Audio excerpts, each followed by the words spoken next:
Hello, everyone. A very warm welcome to all of you joining us today. I'm Ramya Palisetti from the People Matters team.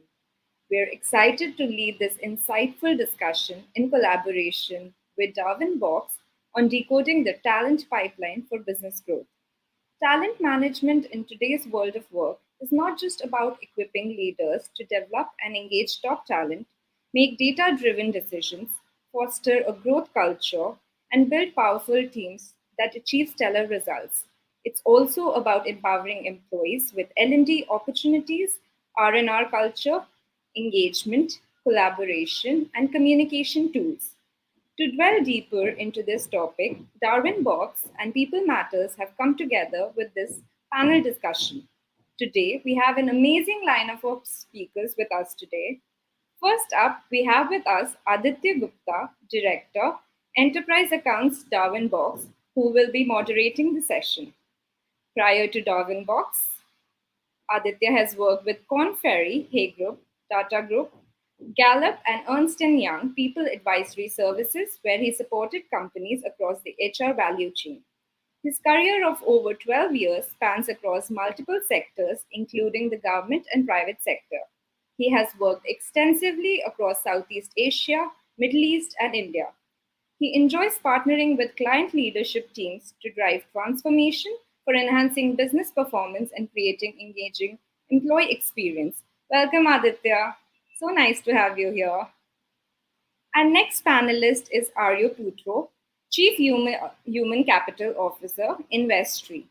During 18 years of his career, Aryo has held several important positions in the HR area at well known companies, including Vice President, Head of Human Capital at CityLink Indonesia, Head of Human Capital Improvement and Projects at Telkomsel, and Senior Vice President, Head of Human Capital at BFI Finance Indonesia.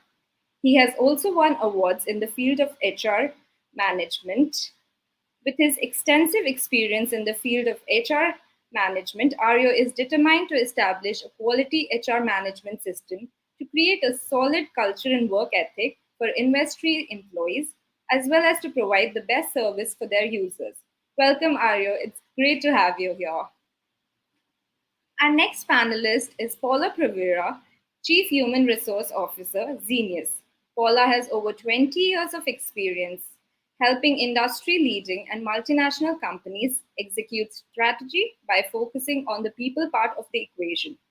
Through the strategic use of human capital, she has built, developed, and transformed companies by adopting a hands on approach to influence and cascade positive and constructive behavior throughout the company. Paula enjoys building and supporting teams to find their strengths and developing environments that allow high performance performers to thrive. Not only does this deepen the talent pipeline to guarantee sustainable growth, it also establishes a culture of excellence. Welcome, Paula. It's great to have you here. Now, last but not the least, we also have with us Rochelle Hogan, Group Head of People, Janio Asia. Rochelle's professional experience of over 20 years has taught her the importance of working with an innovative and consistent approach in the people field. Shaping the culture and being instrumental in leading any change for the organization through breakthrough ideas and programs is what fuels her passion. One of her core strengths has been the ability to influence and make an impact on the business and its leadership team through working with leaders on a day to day basis, in dealing with the transformation required for business growth, and in providing the necessary advice and support in executing the people initiatives. She is always excited about exploring possibilities beyond boundaries as a team to achieve the impossible, even if that means rolling up her sleeves to get the work done herself. Welcome, Rochelle. Nice to have you here. Before we move to the discussion, a quick note to our attendees: keep up the momentum of the conversation with questions that you can post in the chat box. We will bring them up during the Q&A session. Over to you, Aditya. Thank you. Awesome. Thank you so much for that, Ramya. Really appreciate it. Thank you, Ario. Thank you, Rochelle. Thank you, Paula, for joining us today. Really appreciate everyone's time today. I'm looking forward to having a engaging conversation to help understand what I think is arguably a very tough topic nowadays, right? So, in the times of great resignations and the quiet quittings, in the times of macroeconomic challenges, we are talking about talent blueprints for business growth, right? So it's a very, very critical topic, and it's something that we have to look at focusing together. So I think to set context, I'd love to hear from each one of you a couple of areas on how you're defining it, how the industry is defining it, and then we'll get into some questions with each one to kind of peel that onion, so to speak, right? So my first question, this is pointed at everyone, and I'll start with Bu Paula first, then go to Rochelle, and then go to Ario, is how do you define the talent blueprint, right? Let's start with the definition, right? And how is your industry or sector shaping it? And I think what will also be critical for the audience to understand is how's your company shaping it differently, right? So uh, what the talent blueprint is, how is it defined, how's the sector shaping it, and what's different in each one of your companies, right? So requesting Bhupala to start us off, and then we'll go from there. Thank you, Adi. Thank you. So, to answer that, in terms of my industry, my company's industry, is that talent blueprint is the total employee life cycle. That means that instead of we search externally, which is also important, but more importantly, we build a strong internal pipeline for a succession plan. With that, it will support the growth of the business in a more sustainable way. But then it's up to us, the management and leadership team, how to retain those good talents internally before we seek out. Awesome. That helps.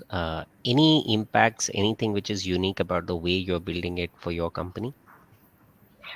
Starting the way that we built it is that we hire, if we need to hire externally, we hire for potential. I mean, during the talent war recently, especially in the tech industry, it is very hard to compete with a bigger tech companies such as Google or Microsoft. So if we want to hire and we want the talent to stay within, we hire not based on the skill set that the person has, but what potential the person will bring in the future. Got that. Awesome. Thank you so much for that. Coming to you, Rochelle, would love to understand what's happening in your sector and your company. Good afternoon, Adi and everyone. Thank you for having us here.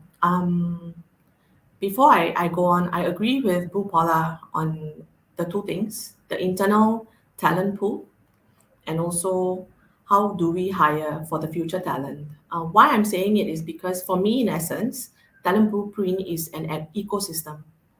We can start from pre-candidate experience, pipeline building, brand ambassadorship, employer branding, all the way to learning and development and also workforce planning.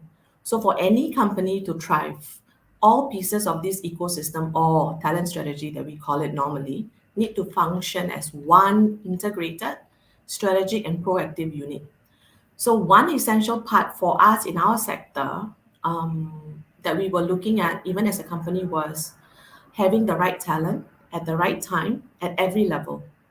And if possible, to a large extent, this involves identifying talent that has both the hard and the soft skills that we need. Being a startup organization ourselves, we do not have the luxury at times to hire as many headcount as we need, like what Paula was saying, to fulfill different roles. So even during an interview stage, for example, candidates who could wear multiple hats in a position within the company was something that we needed to see and hope to get in to be able to take on new challenges.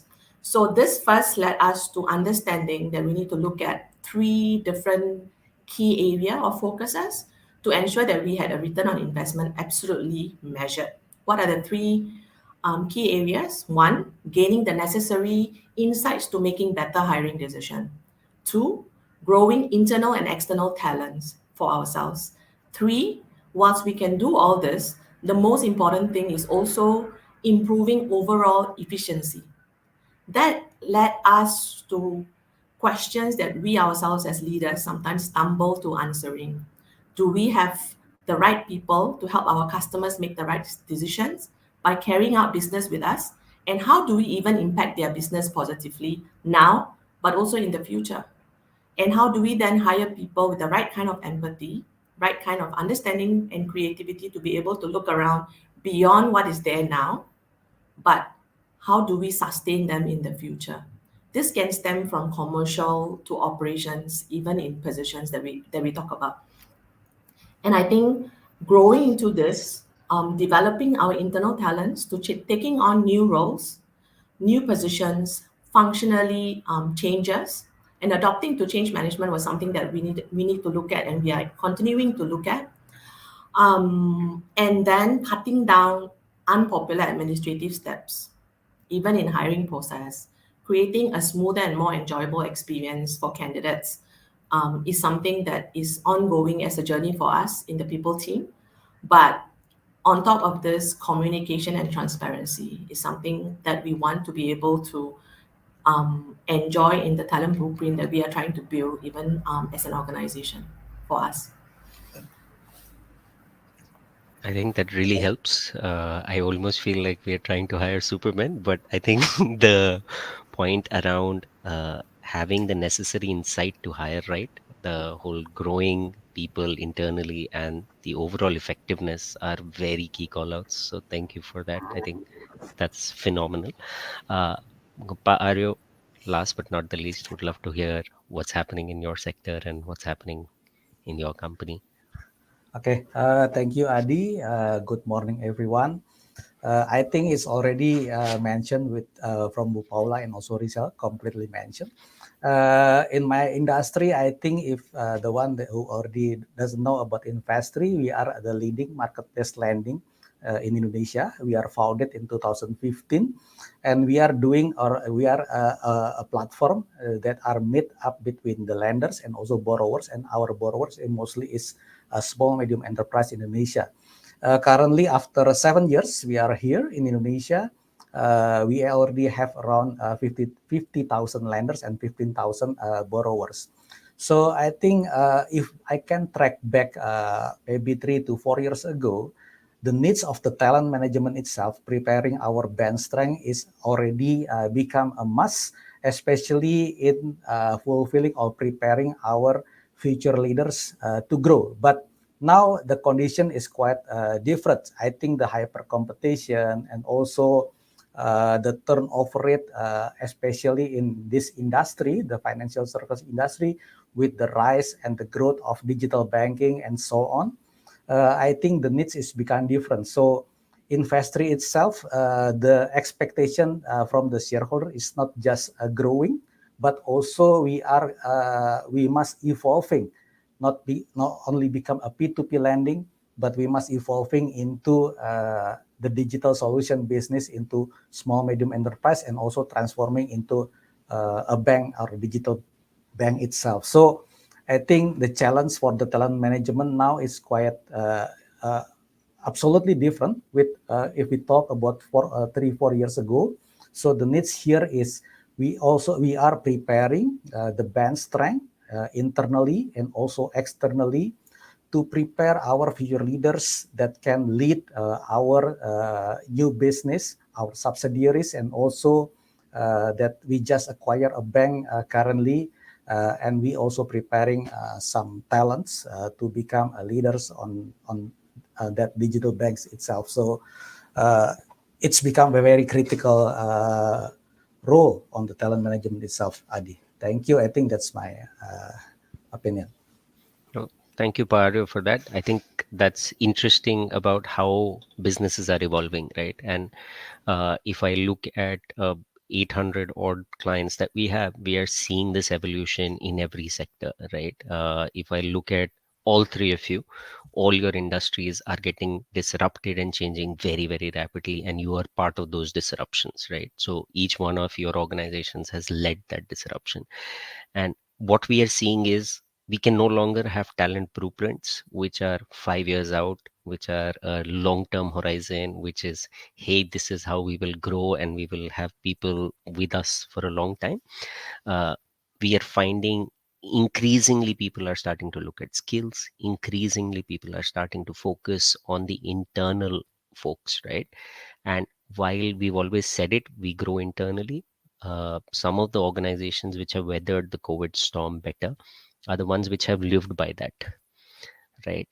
They've actually demonstrated that by action. And when we look at succession planning, when we look at succession conversations or performance, we've seen that increasingly. Another trend which was very interesting for me to see was the average age of people who were getting promoted and were stepping into larger roles was dropping during the pandemic, which was very interesting for me when I look at the metadata from our platform, because across 1.6 million employees, we are seeing that change, right? Are people are being allowed to step up? And if they're stepping up, what's happening to performance, right? So that's a longitudinal study we want to undertake. So that'll be an interesting one. But thank you so much for sharing those insights. I think coming to Rochelle, so my next question is to Rochelle, right? To stay competitive in the new business landscape that is starting to revolve around employee experience, meaning at work, and overall focusing on the employee front and center. How are you using technology to strengthen HR and your people experience layer, Rochelle? Would love to understand that a little. Thanks, Adi, for the question. For me, employee experience relates to three different environments: culture, technology, and workspace. All these three acts as people enablers for an employee to have better experience in any company.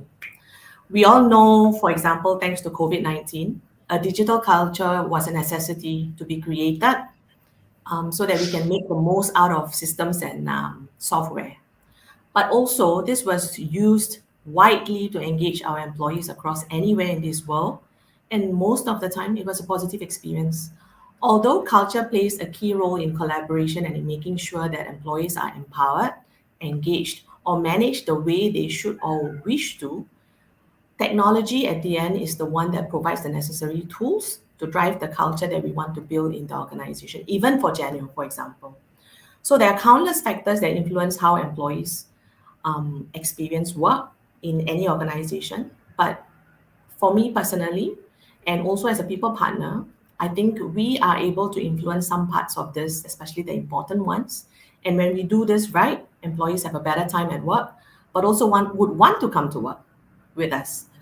So what did I do? I think some of the hard questions that I had to ask myself as a leader was, if culture is about creating an environment where people do want to work, and if we were to bottle this up in how we want to work in Genio, and I make this into a pill and give it to my management team members, would they swallow it? If no, why? It was hard in the beginning for us to all see from the picture of what I was trying to create, but technology helped a lot. And then what we did was we looked at the tools and resources that we could leverage on and how we can use this for the betterment of the employees, be it whether they are with us now or the team that we were going to hire and we are still hiring. So technology is a factor where I feel in an organization it's shaped by humans for humans. Physical space, of course, it enables employees to perform optimally. And even in that part of the priority for me, what was important was how does technology help us? So we work towards using technology as the core for our employees' experiences so that their job leads to satisfaction at the end. For instance, when all the information that an employee needs, as simple as entering a data of their addresses in the system instead of coming to the people's team. If it's easily accessible, it empowers them to be more proactive, make very good decisions in their work, and it gives us a wonderful idea to change disgruntled or disengaged employees to be very engaged. And they are also able to then produce better results for the company. Of course, all this is not possible over a day. It's really, really important as a progressive journey for us, and it's a continuous challenge for us to take on new initiatives, new programs, and also just not look at office environment. Where I come from, it's supply chain and logistics. So we needed to take advantage of where we stand as people team. How differently can we connect all of them together? And the notion of connectivity itself worked wonders, right? Because it allows us to look at flexibility. Because employees' experience systems offer very varied mobile capabilities. Employees have all the tools they need to execute their tasks, but also to keep themselves engaged and in touch with everyone else, including their friends, but also their colleagues at the fingertips. And the visibility. How do they connect the tools? How do they learn? How do they get support? How do we get the organization centralized, even though they are doing various systems? For example, my tech team could be using completely different systems compared to us in HR.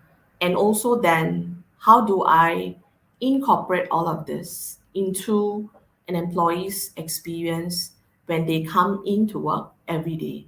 And if there's a feedback or if there's suggestion, how do we even adopt this, review, and in turn change this to a positive working experience? I think that's more important for us, and what we've been working on over the last 18 months or so. No, I think that's very, very interesting. I really latched on to if the culture was a pill, would my leadership swallow it? I think it's that's a tough one to swallow. So making sure that people see that is very important. So thank you for that. Aryo or Bupala, would you want to contribute to that? I'd love to hear your thoughts on this also. How are you using technology?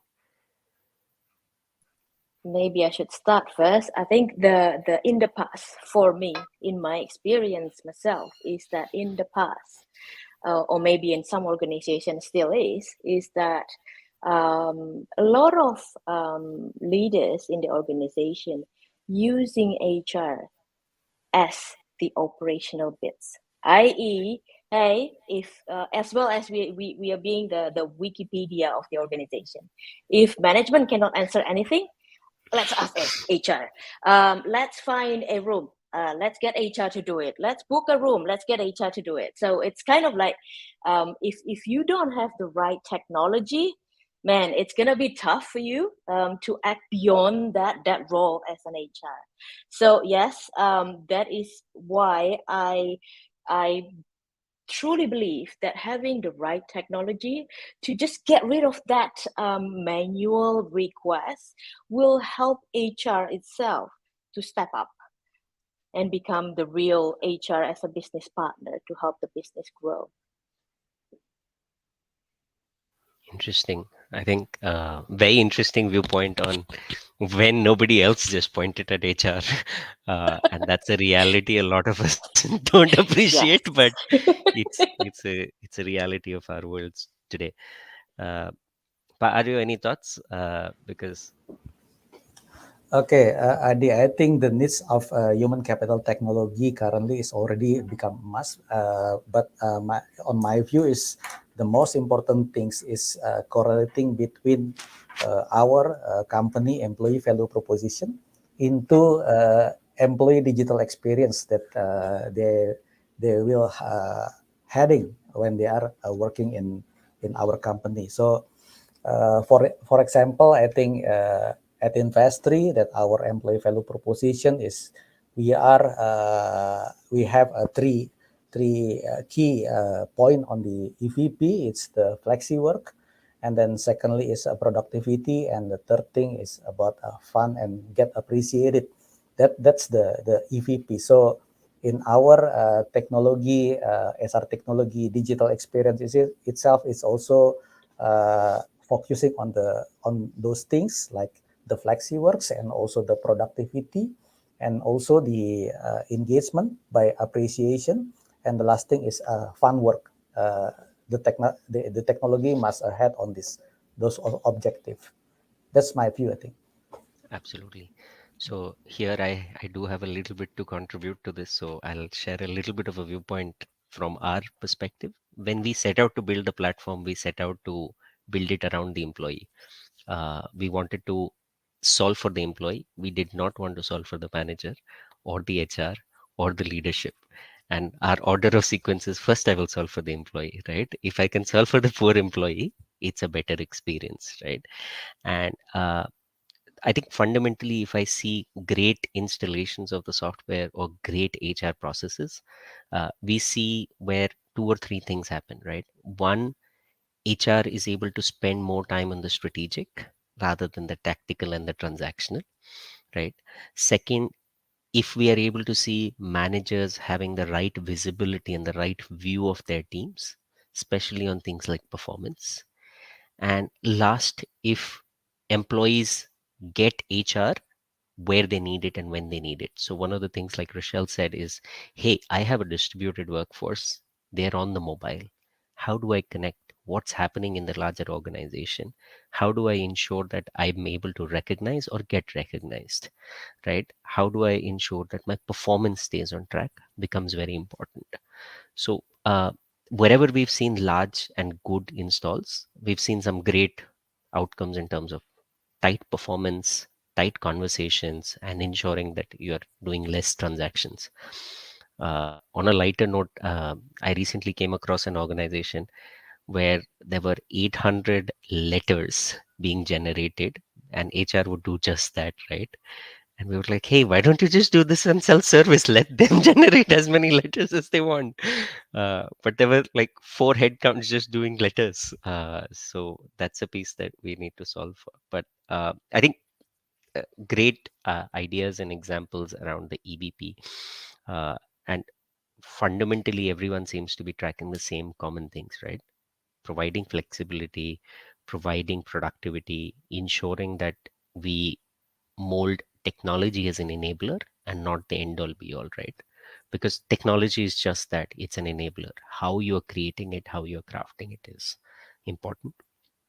I think, Paula, coming to you for my next question. Um, I've seen that in a fast scaling organization, right? And your Mm, organization has scaled very, very quickly. Leaders often find it very difficult to align talent management with their core value system, right? yeah. And what is the culture of the organization? So what have you done to get everyone on the same page? Okay. So we believe that by empowering the middle managers, that will help a lot. Yes, senior leadership will have that single point of strategy that will need to get the buy-in from the middle managers. If the leadership cannot get the buy-in of the belief to hit that target goal, then it's a for sure the organization will fail. So that's my belief. And also, in terms of having the right talent with the right skill set and the right attitudes within the evolving of organization within period, which is getting faster and faster, especially in the startup world, where everything we need to be ready to fail, but we fail fast. So we need to be able to change a lot of direction as long as we hit the right target at the end of the day. So that's what been helpful is having a single source of data, mapping our talent with the right technology to help that. So when a middle manager is coming to HR, for example, hey, if I want to have this position filled and to hit this sort of change of target, um, instead of coming to HR, they can look out the information themselves, empowering the managing self-service from the performance, from everything else. So that's probably my answer to your question, Adi. But also making sure that we have the right attitude of the people as well who are ready to pivot at most time and thrive and like to be doing that as well. Interesting. No, that's the attitude to pivot is an interesting one, which helps us survive, right? So, Yes, I mean change is never easy. That's why the role of middle managers is very important because if we rely on one person and CEO only, it's not going to work. A lot of if we have the town hall, for example, every quarter, it will need to follow by mini town halls where there are a lot of detail process Q&A. So clarity from the middle managers will get passed on. So yes. Perfect. No, that helps. Thank you so much. Rochelle, what are your experiences like? Because I think core value systems as well as the culture remains the same, right? And I know that you bet big on culture, right? However, you ensured that your talent management aligns to this culture or to the core values. And what are you doing? Any thoughts? I think the most important thing to know and understand, firstly, as employees or even leaders, is culture is defined by the people working for the organization. It evolves with the team that you have at that point. Core values doesn't change, but culture may change. Whether you want to build a high performing team, whether you want to build an open environment, open culture, transparency, these are things that's owned and driven by employees themselves. So one part of talent management is from the beginning and the onset of trying to look at the pipeline of candidates when we search to even offboarding them when we want to retain high posts, right? Is to understand what their feel and take is of the organization, but also what ticks for them. How do they work? What do they look for in the organization?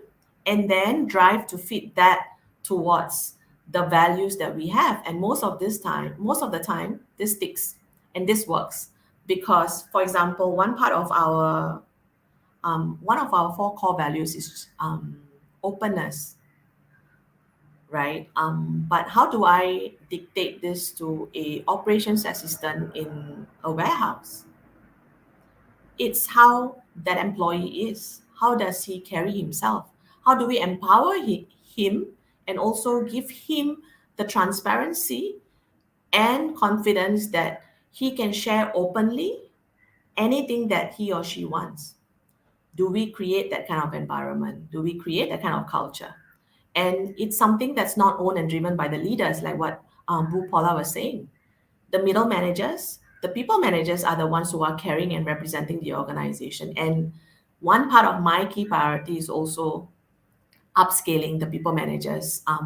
Being a startup organization of 4 years old, this is something that is truly humbling to see with that many years of experience. People managers hold a big part of what the company can do and cannot do. And when we fail sometimes, it's also true not empowering them, but also not giving them an opportunity to be developed.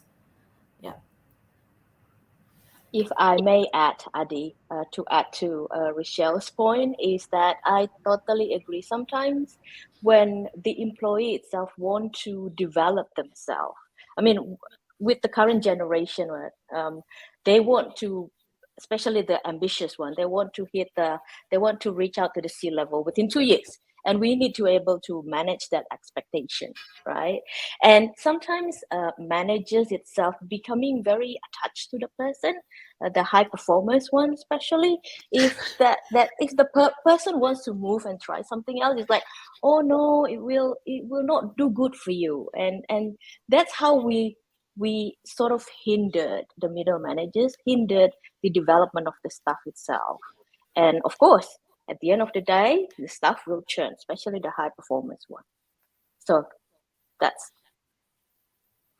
No, absolutely. I think a lot of times we're left with the averages, right?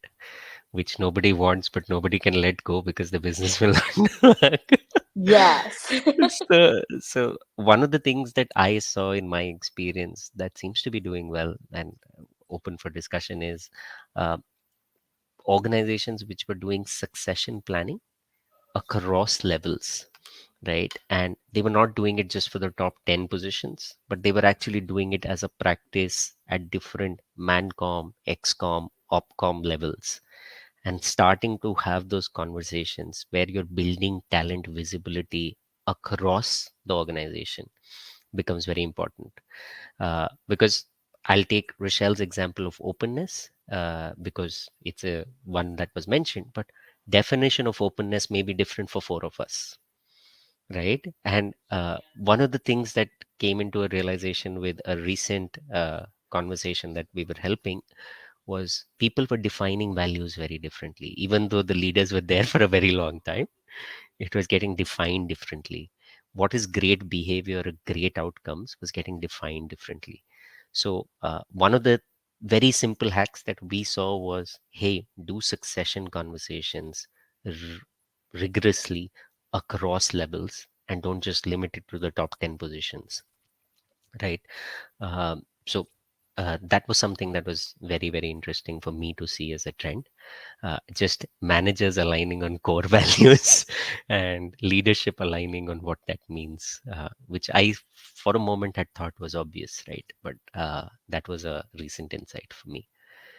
But Aryo, coming to you, I think in terms of just how multi-generational workforces are becoming, and how essentially there's a lot of change or pace of change or adoption of technologies that happens, right? So technology gets adopted differently. uh, could i help could I help the audience understand how are you ensuring that you empower your workforce to be future ready, right, to start looking and solving for the future business environment? How are you helping do that? Okay, I think we are quite lucky due to the generation. Yeah, most almost 80% of our employee is millennials, so they are easily adopt on technology itself. So what we are doing, like I mentioned before here previously, that we are focusing when we implement the technology in, especially in human capital technology at Investry, we are focusing on our four purpose or four objective, the flexi works or the work productivity, the engagement through appreciation, and also the fun work. So all the technology had those purpose when we implement that.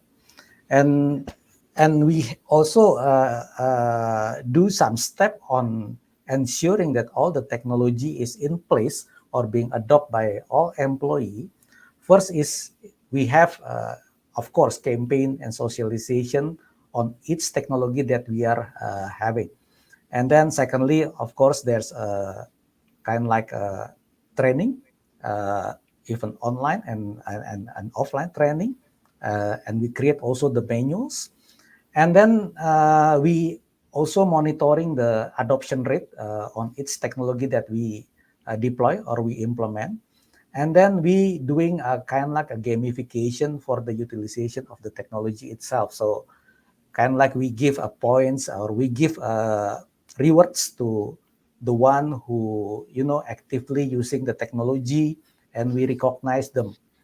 For example, the technology that we use aligning or matching with the millennials is like we also have kind of like social media inside the office. And then we have a core values called cinta. Cinta is mean love in bahasa Indonesia. It consists of collaboration, innovation, integrity, and also the agility.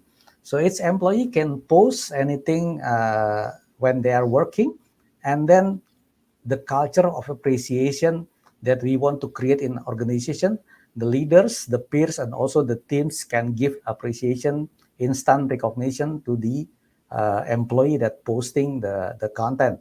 So, but the recognition must address on the core values and also the key behaviors that become a core competencies that already cascade from the core values itself. So that's the examples of the technology that we are using uh, in order to meet the purpose of the digital experience that we want to create in the company.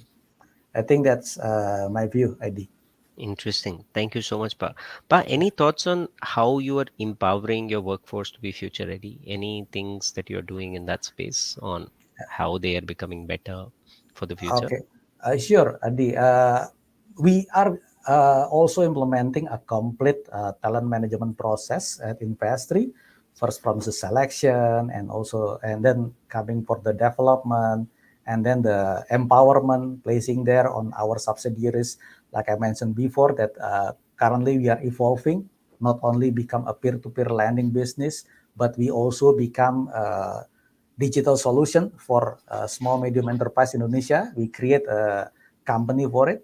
We also running or developing AI, artificial intelligence for credit scoring. So we can say, and also we are just acquiring a bank. So we are transforming into a bank.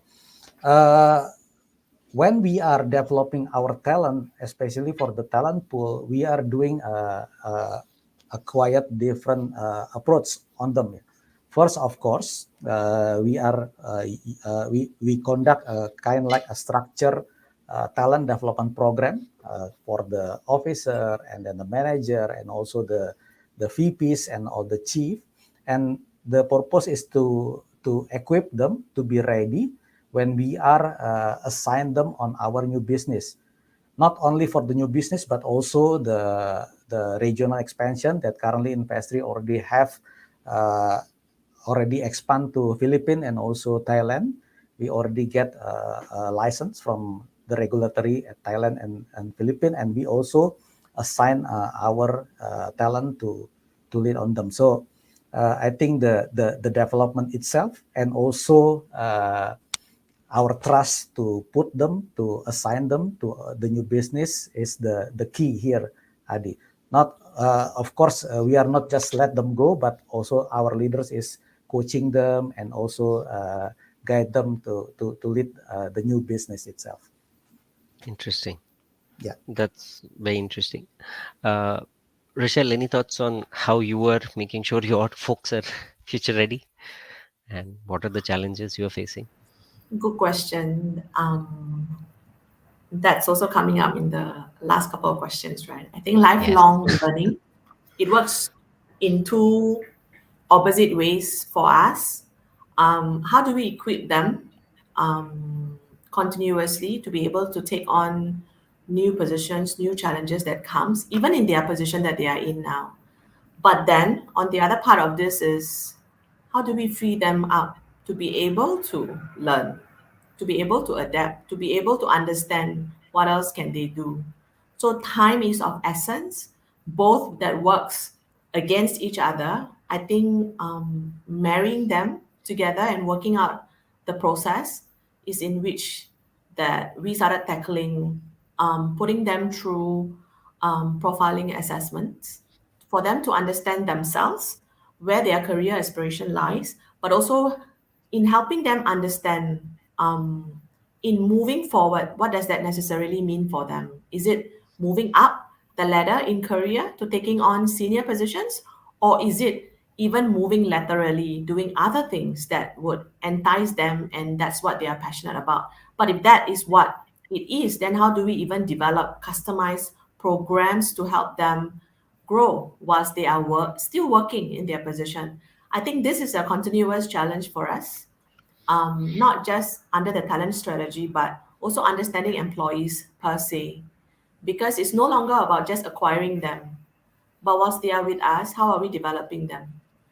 It could be from the lowest of position right up to leaders, right? Because one of the key problems that we continuously face in startup organization is how do we develop leaders when one moves away to taking on a CEO role or COO role? Where do my future ready talents come from? So developing them there, or even taking on the challenge of you move, I will develop you on the role while taking some risk.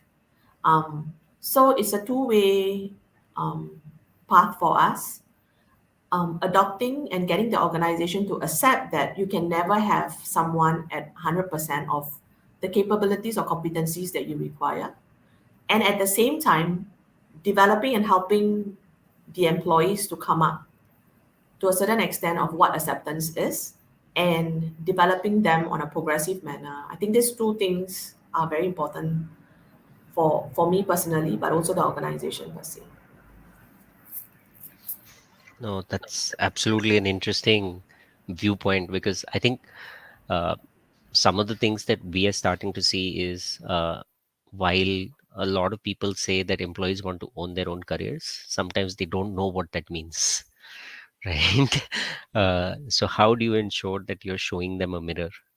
And assessments is a great way to go, be it assessments around trait or type, be it actually figuring out and helping employees figure out learning agility, right? And in my recent experiences, learning agility is becoming one of my biggest differentiators, right? Especially in fast growing, hyper scaling organizations such as yours, that becomes very, very critical.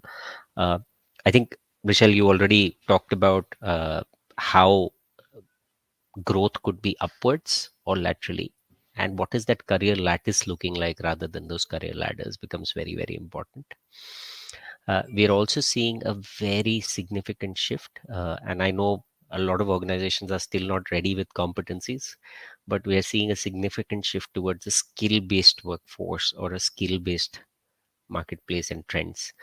Uh, so I sometimes wonder how deep or how quickly we are doing that, but skills is becoming more important.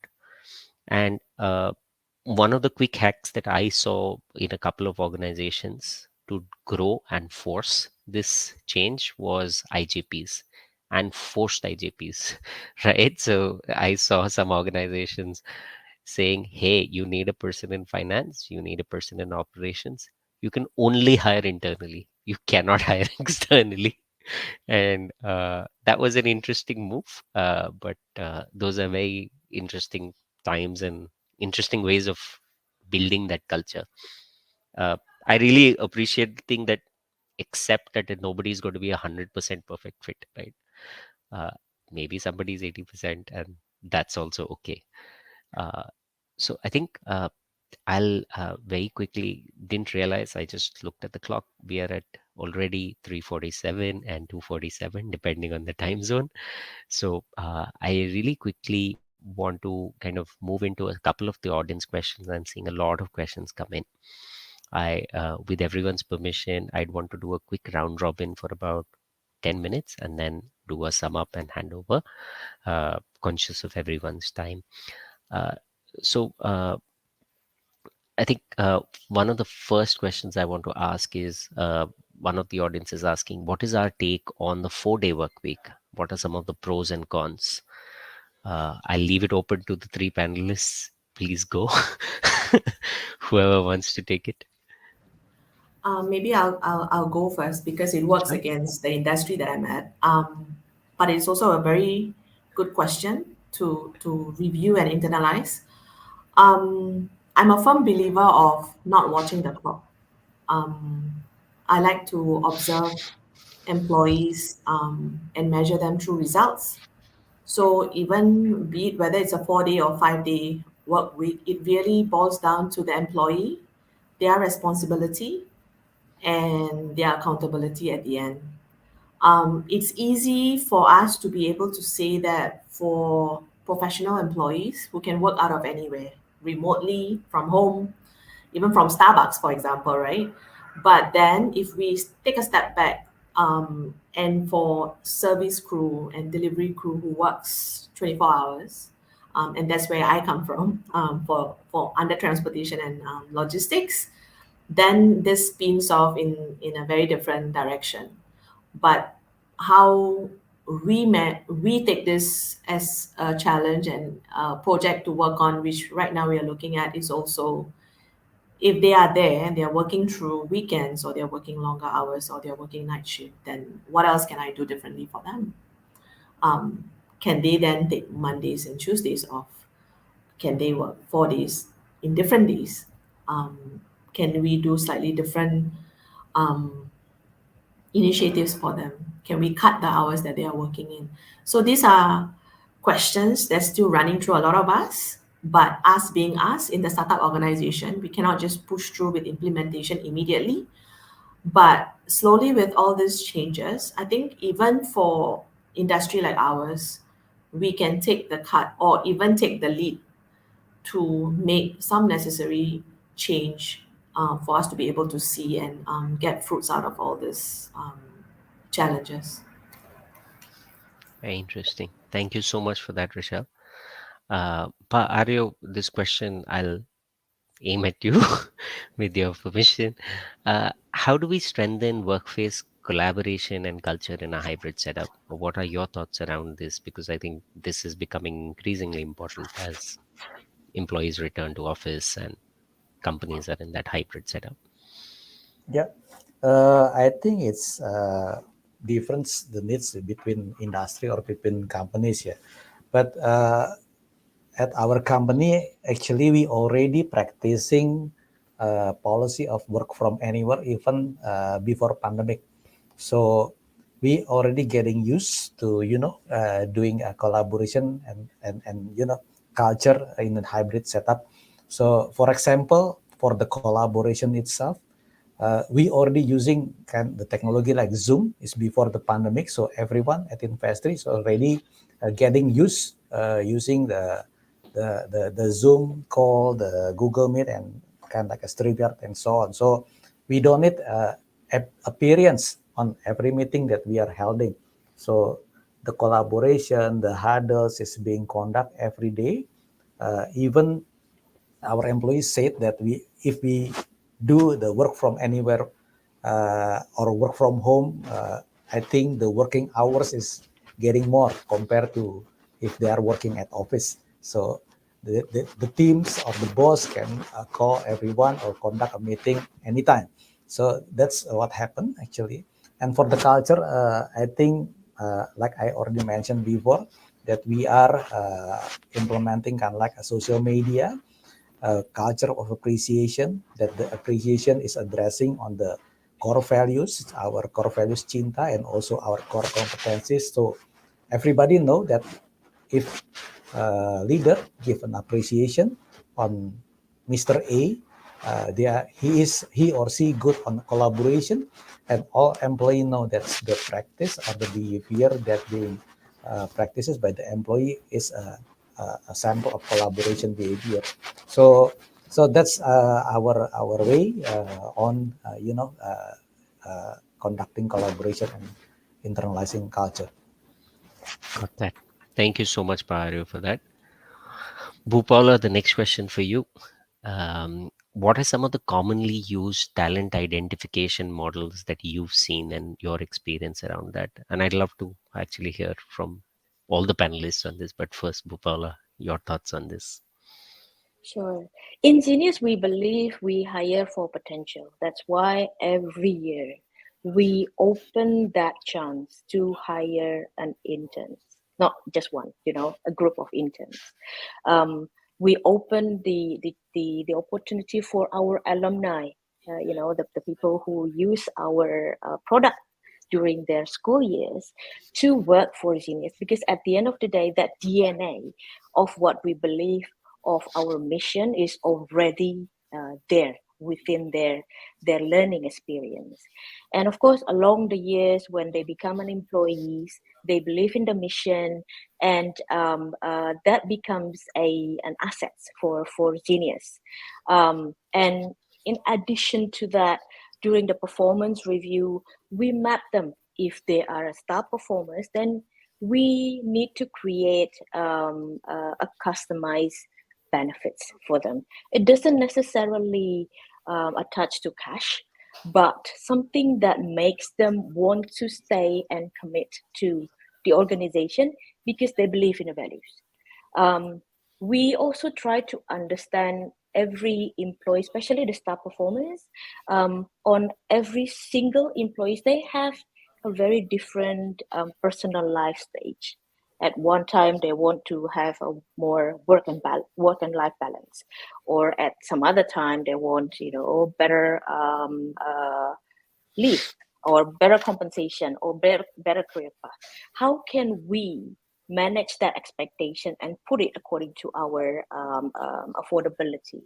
So that's how we map our talent, how we hire our talent. And if they become stale within the job, then we open the opportunity for them to, like Michelle said, move laterally or move up. Interesting. Thank you so much. Rochelle, your thoughts on this? It'll be very interesting to understand how you are identifying talent. I think one of the initiative that we needed to take, even though traditionally coming from a logistics environment or even a transportation industry, is to look at people from within the industry. Um, and we needed to quickly stop doing that because I think industry knowledge is something that we can pass on um, to any candidates who come on board, because that's something that we in that organization should be very good at, right? So we look at that candidate's competency and skills. For example, if I'm hiring a sales manager, we look at that experience that he or she brings. Is he able to sell? Does he have the competency to do so? Then we impart the industry knowledge to him or her when they come on board. We needed to do this effectively fast because every company in the logistics industry are looking for the same talent. And everywhere in the world, talents are becoming scarce. If you ask me, with or without great resignation, with or without COVID, talent pool is just shrinking as we go along because a new organization spins every minute, right? Gets started up, it's formed. So how do we then do things very differently? How do we hire differently? Is something that we need to continuously look at. So we stopped looking at people with experience from the same industry. We also start looking at searches ourselves. We primarily started doing network session.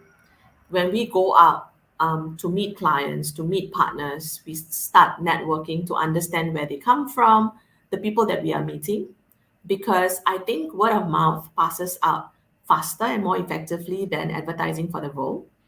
And in turn, when we get candidates referred, even from network partners or even from clients, they stick to us longer rather than hiring from external sources.